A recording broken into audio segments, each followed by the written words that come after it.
안녕하세요. 아나운서 허연주입니다. 목포 여수 MBC가 공동으로 제작한 다가온 뉴스 시간입니다. 이번 주는 이맘때 한창인 섬진강 제첩의 채취량이 감소하고 있다는 소식을 준비했고요. 공중보건 의사수가 줄면서 섬 지역 주민들의 피해가 커지고 있다는 소식도 준비했습니다. 함께 보시죠.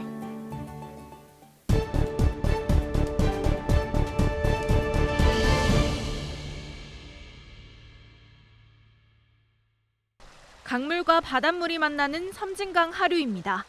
어민들이 빨간 대야 하나씩을 옆에 띄워놓고 제첩잡이에 한창입니다. 긴 막대 끝에 부채살 모양의 글개가 달린 거랭이로 강바닥을 긁자 짙은 갈색의 제첩이 모습을 드러냅니다. 수백 년을 이어온 전통 제첩잡이 방식인 손트러업입니다. 가슴팍까지 올라온 강물을 휘젓고 다니다 보면 어느새 대야는 싱싱한 제첩으로 가득합니다. 지금 제일 맛있을 때예요. 장마 오기 전까지는 맛이 좋아요. 뽀얗고 향이 있어요. 지난달부터 제첩잡이가 본격적으로 시작됐지만 채취량은 걱정입니다. 지난 2020년 여름 섬진강 홍수 때 강물이 범람하면서 제첩 서식지가 크게 훼손된 탓입니다. 홍수 이듬해 152톤까지 급격히 줄어든 생산량은 점차 회복세를 보이고 있긴 하지만 제첩 서식지가 복원되는데 수년의 시간이 더 걸릴 것으로 예상됩니다. 그리 큰 홍수가 나거나 생태계가 변화가 되면은 회복 기간이 한 10년 정도 걸리더라고요. 그 영향이고 지금 자원이 한 20-30% 정도 회복된 상황입니다. 전국 제첩 생산량의 90%를 차지하는 섬진강 제첩잡이는 오는 11월까지 계속됩니다. MBC 뉴스 김담입니다. 지난 13일 오후 7시쯤 신안군 신의도의 한 염전에서 일하던 70대 여성이 600kg 소금통에 깔렸습니다. 이 여성은 5분 거리에 있는 신의면 보건소를 두고 20분 거리의 하의면 보건소로 가야 했습니다. 지난달부터 신의면 보건소에서 근무하는 공보의 한 명이 수도권 병원으로 차출되면서 근무 인력이 줄어 야간 진료가 없어졌기 때문입니다.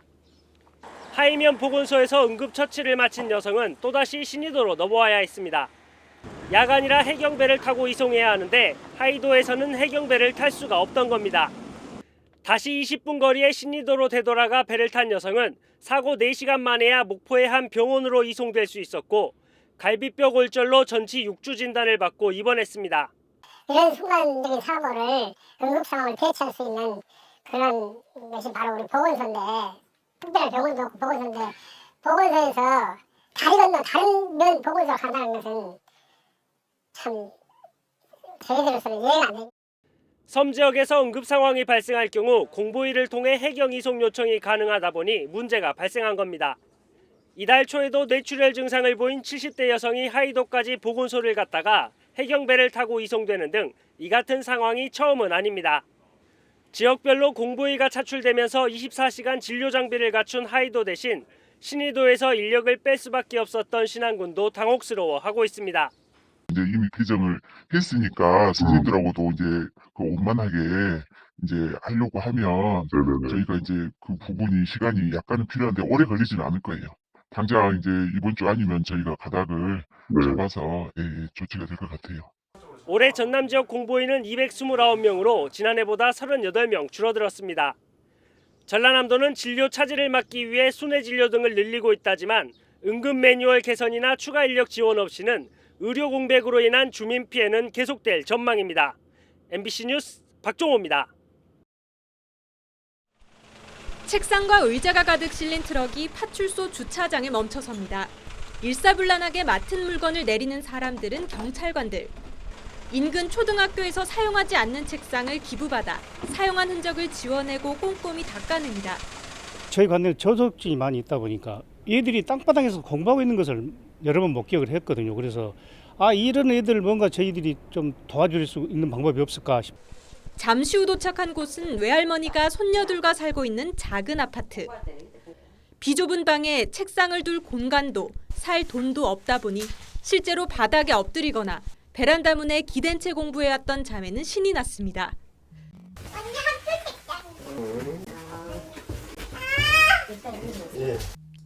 1년 전 이혼한 딸의 아이들을 맡게 되면서 가장 어려운 건 부족한 생활비지만 자라나는 손녀들의 공부 환경을 마련해주지 못해 속상했던 할머니도 한시름을 덜었습니다. 이렇게 덜한 부분 집에 사는 데 없어서 지기들끼리 그냥 해요. 근데 그냥 옆에서 봐주기만 하고 있죠. 요즘 애기들 못 따라가겠대요. 같은 이유로 6년 전부터 딸의 3남매를 키우고 있는 이웃 김할머니 집에도 책상 2개가 배달됐습니다. 막대기가 좋아가지고. 이걸로 조절할 수 있어요. 하루 동안 이 지역 14가구, 20명의 어린이가 책상을 선물 받았습니다. 이 가운데 35%인 5가구가 만 18세 이하 손자녀와 65세 이상 조부모로 구성된 조손가정으로 관심이 필요한 상황. 다른 부모는 손자가 놀러 가는데 우리 손주들은 그런 거 본 적이 없었어요. 그게 제일 아프죠, 손주들. 목포시의 동별 평균 수급자 수 500여 명의 3배가 넘는 기초생활 수급자가 집중 거주하는 지역이다 보니 신고 출동 과정에서 이 같은 어려움을 여러 차례 목격했던 경찰관들. 주민과 학교 등을 찾아다니며 아이들의 어려움을 외면하지 않은 어른들 덕분에 아이들은 더 큰 꿈을 꾸게 됐습니다. 서랍에도 책 많이 채워놓고 공부 열심히 할 거예요. 여기에 책 넣어야지. MBC 뉴스 서희령입니다.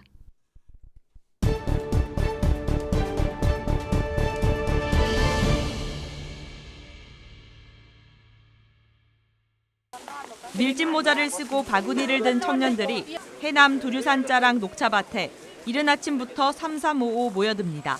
베트남, 필리핀, 우즈베키스탄 등 5개 국적의 유학생 30여 명으로 차 만드는 체험을 하러 절에 온 겁니다. 찻잎을 뜯는 건 처음이라 낯설지만 잎 하나하나 고르고 떼는 손길에는 정성이 가득합니다. 진짜 새로워요. 녹차도 있긴 한데 근데 집이랑 너무 멀어가지고 한번 해보고 싶어도 못했습니다. 근데 오늘 해보니까 마음이 너무 편해요. 초이차는 대흥사 전통차로 200여 년 전 초이 스님이 완성한 제조법 그대로 만들어집니다. 먼저 잎에 물기를 빼고 향을 지속하기 위해 350도로 달군 무쇠솥에 찻잎을 넣고 덕습니다. 수분을 빼내는 작업인데 다음은 유념으로 이어집니다. 유념은 이렇게 찻잎을 멍석에 비벼 껍질을 벗겨내는 건데요. 깊은 맛을 우러내기 위해 이 과정을 5분 정도 반복합니다. 스님에게 한국의 다도를 배운 학생들은 직접 만든 녹차의 향과 맛을 음미합니다. 아주 맛있었어요. 한국의 좋은 녹차 맛이었습니다. 우리 부모님이 항상 보통 녹차 마셨어요. 그래서 부모님이 보고 싶어 부모님을 생각해요. 지난달부터 이달까지 목포대학교와 목포해양대학교 등 전남 지역 5개 대학 유학생 190여 명이 제다 체험에 참가했습니다.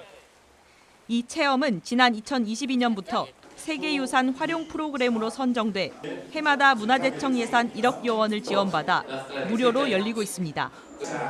올해는 특히 대상자를 외국인으로 정해 한국의 종교와 차 문화를 알리는데 선도적 역할을 하고 있습니다.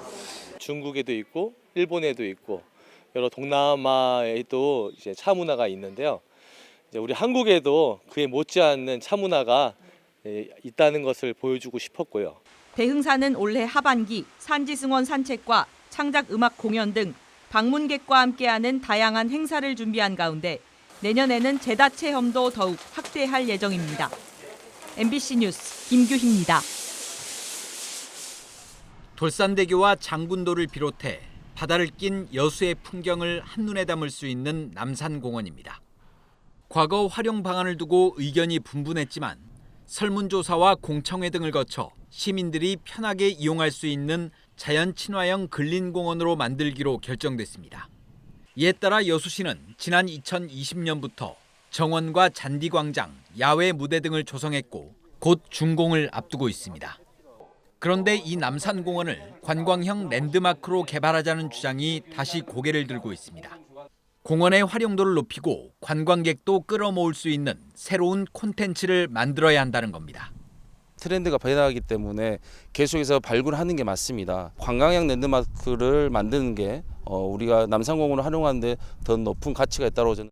구체적으로는 대관람차나 전망대 등을 설치하는 방안이 거론되고 있습니다. 높은 데서 보면 이 경관이 너무 아름답지 않습니까? 저녁에 야경도 멋있고 여수를 대표하는 타워가 생겼으면 좋겠다. 하지만 신중한 접근이 필요하다는 목소리도 적지 않습니다. 관광시설을 설치했다가 실패한 사례가 전국적으로 적지 않고 무엇보다 난개발이 반복될 수 있다는 겁니다. 또 지금은 개발보다는 접근성을 높이는 방안을 고민해야 한다고 주장합니다. 천연 전망대에서의 기능이 있음에도 불구하고 시민들이나 관광객들이 접근하는 게 너무 어렵거든요. 야외 에스컬레이터를 놓는다거나. 여수시 역시 오랜 기간 공론화 과정을 거쳐 시민 휴식 공간으로 조성된 만큼 당장 관광형 랜드마크로 활용하는 건 바람직하지 않다는 입장입니다. 검토를 해볼 여지는 있습니다. 근데 지금은 도심 자연원 근린공원이 현재 여수시에서 추진하고 있는 방침입니다. 여수시는 남산공원 일대에 경관 조명을 설치하는 등 정비 작업을 마무리한 뒤 다음 달 초 준공식을 가질 예정입니다. MBC 뉴스 문형철입니다. 햇볕 아래 모내기가 한창입니다. 푸른 모 대신 손에 들려있는 건 짙은 보라색을 띤 유색 모입니다. 푹푹 빠지는 논 위로 시간 가는 줄 모른 채 밑그림을 따라 모를 심습니다. 정성 들여 심은 모는 가을에 글과 그림으로 하나의 작품이 됩니다. 조금 잘하면 이게 글자가 확연하게 보이고 이게 그림들이 자세히 보여요. 그러다 보면 이제 가을이 되면 또 벼베기하고 그것도 체험하고 재밌어요. 5가지 색을 입힌 벼로 한 폭의 멋진 그림을 만드는 논 아트. 지역 주민을 중심으로 7년째 이어지고 있는데 영화 타이타닉의 한 장면, 시 캐릭터 등 다채로운 작품이 들녘을 수놓습니다. 인근 학생과 시민들도 마을을 찾아 모내기, 해바라기 심기 등 함께 땀을 흘리며 생태 체험을 하고 있습니다. 저 해바라기 심는데 자꾸 흙이 엎어지고 돌이 너무 많이 나와서 좀 농사는 어렵구나 싶었습니다. 친환경 농업으로 볼거리까지 제공하면서 지역을 알리는 역할을 톡톡히 하고 있습니다. 거의 모든 시도에서 주민자치회 운영 상황이라든가 이런 걸 벤치마킹하기 위해서 오시는데 약 1000명 가까이 1년에 오시거든요. 마을과 시민이 함께하는 논아트가 지역 농촌에 활기를 불어넣고 있습니다. MBC 뉴스 최왕지입니다.